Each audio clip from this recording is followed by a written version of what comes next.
Chapter 5.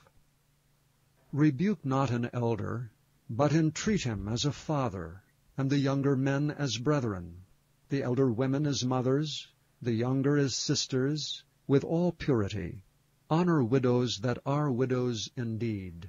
But if any widow have children or nephews, let them learn first to show piety at home, and to requite their parents, for that is good and acceptable before God.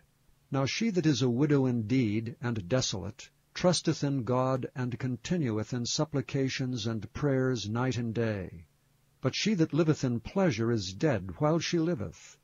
And these things give in charge, that they may be blameless.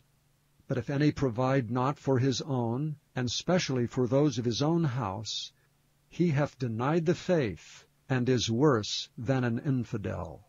Let not a widow be taken into the number under 80 years old, having been the wife of one man, well reported of for good works, if she have brought up children, if she have lodged strangers, if she have washed the saints' feet, if she have relieved the afflicted, if she have diligently followed every good work.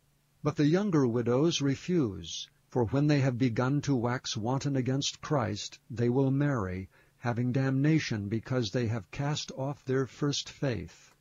And withal they learn to be idle, wandering about from house to house, and not only idle, but tattlers also, and busybodies, speaking things which they ought not.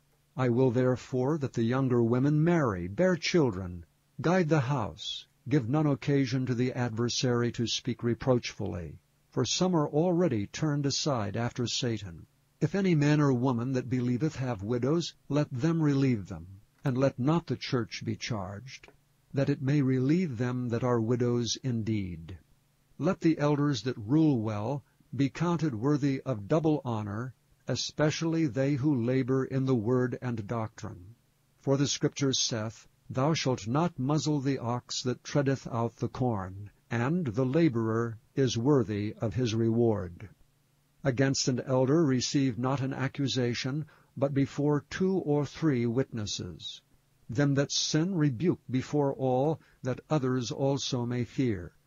I charge thee before God, and the Lord Jesus Christ, and the elect angels, that thou observe these things without preferring one before another, doing nothing by partiality. Lay hands suddenly on no man, neither be partaker of other men's sins. Keep thyself pure.